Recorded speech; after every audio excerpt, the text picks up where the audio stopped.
For years, Usher's rise to fame was sold as a fairy tale. A gifted kid, the right mentors, and a fast track to stardom. But now, pieces of that story are starting to sound a lot darker. As Usher opens up about his early days around Diddy, questions are resurfacing about what he really had to give up to make it in the industry. People close to Diddy are speaking again too. Gene Deal, who was around during those years, has been pulling back the curtain on what life was like behind closed doors.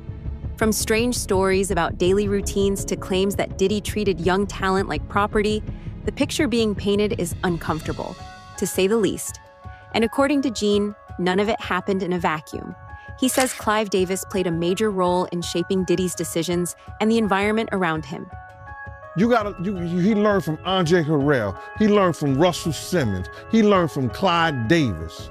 You understand? When those people are telling you that they were heavy into the drugs, they was heavy into beating women and doing things at that age, at that crazy stage, that's gonna make him think that he could get away with the same thing that they was getting away with back then.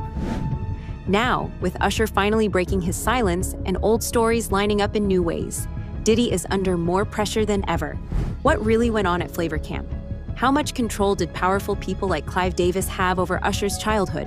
And why do these details seem to matter more now than ever? We will answer all that and more in this video. First, let's start off with what happened at Puffy's Flavor Camp and all the things Usher might possibly have witnessed, given he's already brought it up once. I moved to New York City, and I lived with Sean Puffy Combs for a year. That's the crazy thing. Now, that was L.A. Reid's idea, right? We're sending you over to something called Puffy Flavor Camp. There you go. To learn Flavor Camp. Yeah, Flavor that's Camp. what it was called. And you're going to go to Puff Daddy's. He's going In the 90s, do you understand what that's like? Puffy's place was like just filled with chicks and orgying like nonstop, right? No, not really. I mean, but hey, it was curious. I got a chance to see some things. Yeah, but you were 13. What were you seeing? I went there to see the lifestyle. Right. And I saw it. And it was but I don't know if I could indulge and understand what I was even looking at. It was pretty wild. So nobody tried to, some woman didn't come along. I didn't say that. Okay. I didn't say that. What I did say is that there were very curious things taking place. And I didn't necessarily understand it. Biggie Smalls was there. Biggie Smalls was there. Lil' Kim, Craig Mack. All these people are hanging around. Yeah, man. Faith Evans, Jodeci, Mary J. Blige. They didn't know nothing about this. Oh. I was having a good time, you know what I mean? Does he have you doing any chores? Are you doing dishes at all? I mean, to keep you humble somewhat? Or are you just like, can you stay up till 4 in the morning with them and party? I mean, I could. I actually stayed up longer than them. And do you have money? What's going on? I mean, I had like per diem. I had like, what like a living. Life. Yeah, it's pretty crazy. 14 years old. You're a dad now. Would you ever send your kid to Puffy Camp? Hell no.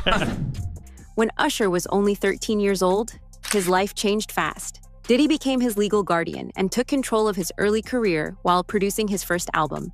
At an age when most kids are worried about school and friends, Usher was suddenly living in adult spaces, surrounded by people, situations, and pressure far beyond his years. Thank you. Come here. Don't sit on the bed at night. No homo. No, just don't get close to the bed. Don't get close. But it's just like, yo, we want to thank you for hosting the thing, man. It's been a pleasure. You didn't have to do it, and you did it. No. I definitely didn't have to do it. I definitely didn't have to. First and foremost, I'm not getting in the bed. Shouts out to him and what he did. I'm just gonna, if we can, let's just put the camera a little this way, just so we're not. I don't want my shot to even I don't want it to come close to the bed at all. Usher look like he fresh off a goddamn plane. Usher. Fresh off the garden stage. That's my brother right here from day one. We used to wake up and, pause, but like just back in the days when he was like 10 and I was a little bit older, his older brother, we used to fight over the Frosted Flakes. You know what I'm saying? Before pause was invented. You know what I'm saying? But it's my brother for real. We used to actually wrestle off of the Frosted Flakes because he used to always get up earlier than me. Now he's one of the richest stars in the world. And what the f*** did Puff just say? Nobody's going to acknowledge this but me. Puff just said we used to wrestle over the Frosted Flakes, and we're streaming live. That was stupid. Listen, that was stupid. Listen, we're having a good time, yo.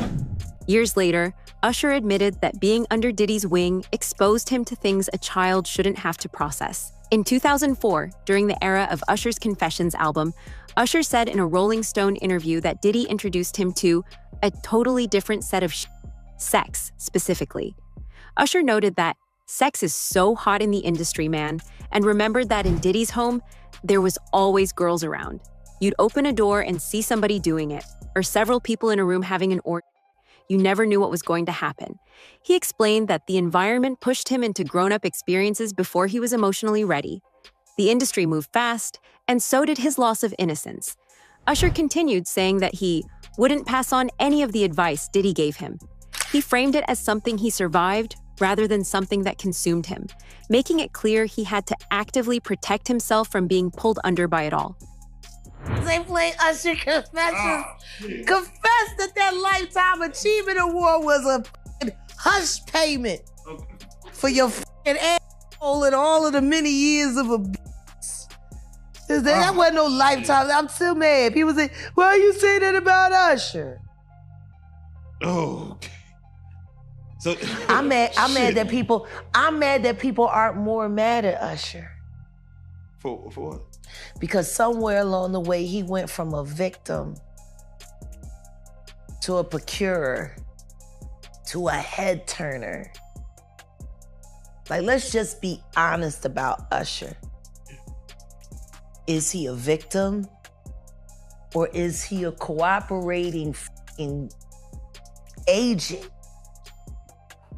I think we saw the moment he turned into. Let's be honest. It's when Diddy put his arm around him and said, we all know hey, that chili was a PR relationship. We know that, right? That chili wasn't real. Him and Chili. Oh yeah, you said Chili. That wasn't. Who believes that was real? I don't. Hands? No hands? Okay, all right. Now, it all looked cute, older, hot, sexy woman, younger guy. And both very good-looking people. Yes. So how the he ended up with that after that? His baby mama? Let's be clear. He was still a young man. Let's be clear. He was still a young man and he was Usher. So if there was vanity involved, how the you go from Chili to that? And don't say it's true love. Still, survival doesn't mean untouched. Growing up that way can shape how someone views trust, power, relationships, and control. It can force maturity before a person is ready and leave emotional weight that only becomes clear years later. That's why fans paid attention in 2024 when Usher suddenly wiped his social media clean. Even though it was later explained away, the timing made people wonder whether he was trying to hide something. Usher deleted all of his tweets after the allegations about Diddy. And we saw Diddy do the same thing with his Instagram just a couple months before the feds arrested him. And I feel like there was something on Twitter he really didn't want us to see, because why would you mass delete all of your tweets after you are being named in all of these allegations with Diddy? Don Richards' lawsuit against Diddy accused Usher and Neo of being there and watching when Diddy forcefully punched Cassie in the stomach, causing her to double over in visible pain. Dawn Richards said at this point, this is when she felt very unsafe because she noticed the amount of power Diddy had, because these celebrities never said anything about Diddy committing this crime and they just continued to work with him after this.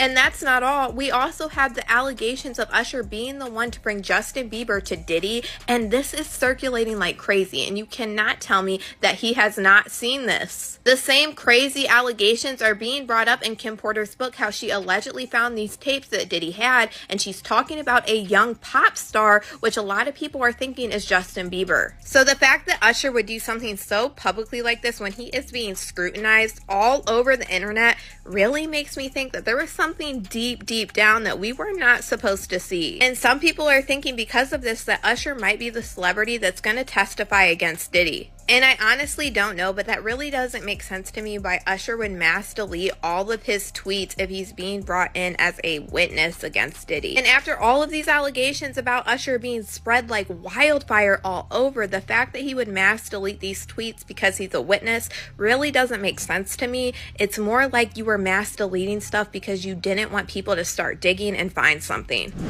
Gene Deal explains that Usher didn't just grow up around one powerful person. He grew up around many adults in the music industry who knew exactly how young he was. They saw what was happening, stayed quiet, and kept pushing him forward anyway. Instead of protecting him, they treated him like an investment. After those early years, Usher suddenly started getting everything. The best songs, the biggest chances. He was being shaped into a star while still carrying things no kid should have had to deal with. A lot of people believed that, Usher was by Diddy. He wasn't only by Diddy, he was by L.A. Reid, the rest of them too, man. Because they knew what happened. Then they came out and brought him back, and all of a sudden, he's getting all the great tracks. He's getting all the songs. They making him into this star, even though he may have been a They seem to be pretty good friends. Well, they probably is. I mean, they did a lot of work together, man, throughout their whole career. Puff was early in his career. Puff and Usher were working together when Usher was just a kid, all the way up. I mean, I think there's videos from not too long ago when they were together, and Puff is making jokes about how they used to wrestle for the Frosted Flakes in the morning, and yeah, I bet they did. Somebody frosted somebody flakes.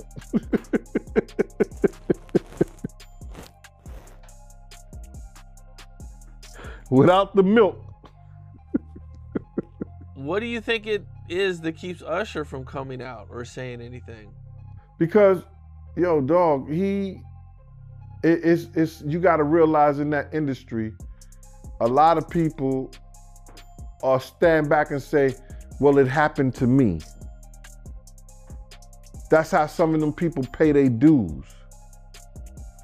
And the people who don't go down like that don't be as great as the Ushers, as the Diddys.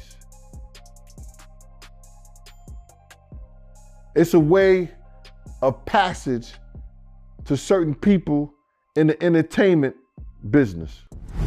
From the outside, it looked like success. On the inside, it must have been awful. Gene also explains why someone like Usher might never speak out. In that world, people are taught that going through hard things is just part of the process. If you make it, you're told to stay quiet. If you don't, you're forgotten. That kind of thinking keeps people silent for years. Gene Deal says none of this started overnight. He explains that Diddy didn't become the person people are talking about all on his own. He says Diddy learned his behavior from the powerful people who trained him in the music business. When he was in New York City, he was like that gecko from the Geico commercial. Then he turned and started going, when he lived in Cali and Miami, he turned into Godzilla. I would see him talk about how he using drugs. He was never like that. Smoking cigarettes, smoking weed and everything like that. He turned into something that you could consider a monster, bro. Then he started doing things to people, you understand, that he learned. That's a learned behavior, bro. According to Gene, those mentors showed him that anything was allowed if it helped you win. And his learned behavior from the people that mentored him. You gotta realize, man, he learned from Andre Harrell. He learned from Russell Simmons. He learned from Clive Davis. You understand? When those people are telling you that they were heavy into the drugs, they was heavy into beating women and doing things at that age, at that crazy stage, that's gonna make him think that he could get away with the same thing that they was getting away with back then. You understand? The things that he was saying, the touchy-feely between two men and all that stuff like that, man. All that, he learned that from them dudes. When I told y'all the story, when me and my man went up to Russell Simmons and he had a house and he had a man in bikini drawers in his bedroom, in his bed. You understand? Bruh, this is that he learned. I'm assuming he learned it from them. As the money, power, and pressure grew, so did Diddy's behavior become more reckless and violent. What started as ambition turned into control. And once he learned those patterns, he didn't stop them. He passed them on. That's where this matters for someone like Usher. When young artists grow up inside that system, they're not just learning music, they're learning how power works. And sometimes they're learning the wrong lessons. So the relationship between Clive Davis and Diddy is interesting because when Diddy's 23 years old, he's making a name for himself, Clive gave him $15 million to start Bad Boy Records. And then later on, they did even a bigger deal where Clive gave him $50 million advance on future earnings. This is 5 years later in 1998, $6 million upfront payment, $700,000 annual salary, and a state-of-the-art recording studio. We're talking about $2 million recording studio. This is when he went after Faith Evans. He got Biggie in the early 90s. This is when it started. But there's a relationship with Clive. And it's interesting because Clive later on, they say something may have happened here because Shook said Clive taught him the bad habits. And later on, Clive comes out and says the following. Yes, record mogul Clive Davis has identified as being bisexual. He publicly revealed in his memoir, this is not allegedly, he said it, the soundtrack of my life. At the age of 80, he also discussed in an interview with Katie Couric, expressing the hope that his coming out would contribute to greater understanding of bisexuality. It's Clive Davis. They sacrificed Diddy. They said, you gotta take this shit. We can't be involved. But Diddy's smart. He filmed every session. So he was fucking Clive and the motherfucking freak boy that run Universal Music Group. So he got them on some tapes. Now that's why they raiding the house, because they got friends in Homeland Security and the feds. And they said, get in there and get them tapes from this nigga. He trying to blackmail us. That's what I believe is going on. I walked in Jimmy's office. I didn't have to knock on the door or get somebody let Jimmy know Mr. Knight there. Walk right in. He do the same. Anyway, when he walked in my office, we was having a conversation. He overheard somebody say something he probably shouldn't have heard. He wanted to holler at me. So I tell the homies, give me a minute. Jimmy said, man, I'm here because Clive Davis called me and him and Puppy is real tight and, lovers. So I thought he was talking like they got love for each other. All right. He said, yeah, they are lovers. I said, well, why you keep saying that? I said, look, you saying they lovers like they're sucking? He said, I don't want to say that, but that's what it means, right? I said, okay. He said, Clyde don't want them to happen to Puck. He said, but this guy ain't going to be able to do his business because we know what he did. What they did. Clive Davis was one of the most powerful people in music. He worked with some of the biggest artists of all time and had the power to make or break careers. When Diddy was young and trying to get into the industry, Clive was already established. He gave Diddy a chance, funded his ideas, and helped him build Bad Boy Records. According to people close to the situation, Clive didn't just teach Diddy about music. He taught him how power works. He taught him that control matters more than character, and that people are tools to be used to reach the top. When someone grows up learning those lessons, they don't just disappear, they get passed down. They just know he got the budget. He go to LA, he talk to Clive, he come back with the bread. Apparently, he has this man's confidence. Yeah, I'm sure that man was very confident with his in his mouth. You know what I'm saying? Clive is a whole freak. You think Clive put him on to all I know. Clive, that's what he do. Queen Clive. Long may she reign in hell. When 50 Cent... Don't nobody want to talk about why R. Kelly's bus was parked in Clive Davis's driveway, why his tour bus was parked in Clive Davis's driveway at the house where the shit went down between Chris and Rihanna. Don't nobody want to talk about why it was filled with video girls who were being trafficked. And he was never questioned by Me Too. Why ain't nobody from Me Too saying anything? They had so much to say about Harvey Weinstein, who's now all his charges is being dropped. So much for their investigation. Guess it was a little paper thin. Many believe Diddy became a reflection of what he was shown. If you're taught early on that success excuses bad behavior, you may start believing rules don't apply to you. Over time, that mindset can spread to everyone around you, especially younger artists. Over the years, many people connected to that world faced serious struggles or disappeared from the spotlight entirely. Some passed away, others were silenced. Naturally, Diddy must have taken the things he learned from Clive and used them on innocent men, women, and even children like Usher. Gene Deal has talked about one particularly disturbing encounter that left Usher bleeding and needing stitches. Mind me asking, because I know the topic is sensitive. What happened to Usher? I heard about some music executive from the industry back in Harlem. You know, I heard it from some music executives back in Harlem. And I'm not going to speak on their name. They doing programs and everything like that, and they may be doing some programs. They may speak on it themselves. But I heard it from some music executives. What did you hear? Bro, you know how people be talking, and we was around some people, something like that, and then some people might say, yo, I don't F with that dude. And at the time, I didn't even know who the F Usher was. You know what I'm saying? It was one of those type of situations. And when people say, yo, man, I don't F with them niggas, man, I'm getting out that industry and everything like that. You know, Puff sent this little kid to the hospital. How he sent him to the hospital? Man, nigga was bleeding from the butt. And that's what was said.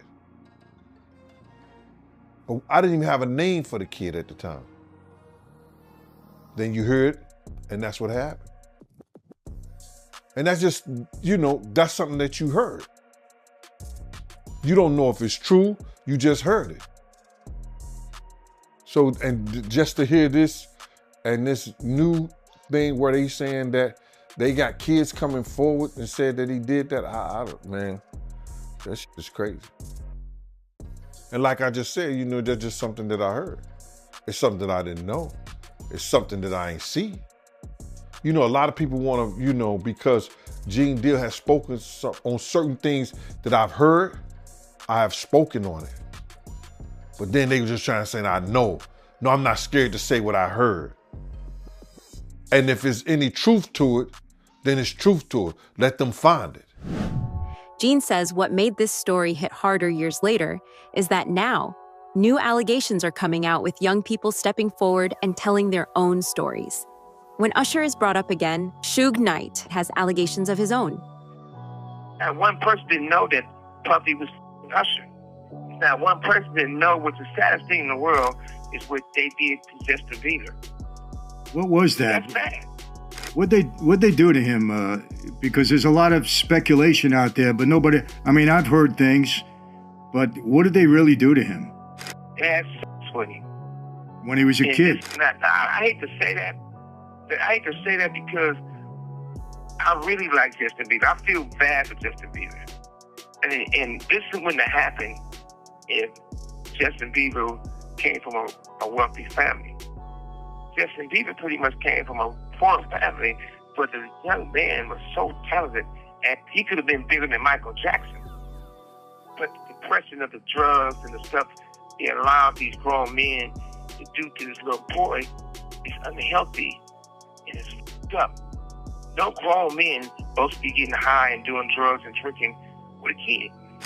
Hey, Suge, yeah, Justin Bieber has been getting this out in different ways. You could see it in his music and just what he's been trying to say without saying it. So, I mean, I think everybody knows what you just stated to be true.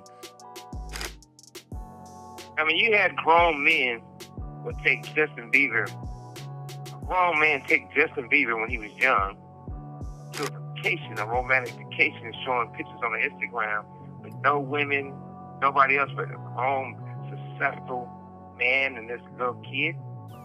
And even if you and I was going on vacation together, and regardless if the wives mad or not, it's definitely not going to be in me and you. It's going to be mad because we're going to have some there. Or I'm not going to be sitting on a romantic island, just you and me. He says Usher once stayed in the same place as Diddy while working on music, but no songs even came out of it. Later, when Usher was older, Suge recalls meeting him and noticing something felt off. On top of that, when I met Usher, I came on one time, I'm speaking to the guy because he got good songs. That's out of respect. Like young black man. This dude rolled his eyes at me. And so somebody came over and kind of said, Suge, don't have one of your guys do nothing to him. He a good young man, but him and Puffy got a thing. He a thing.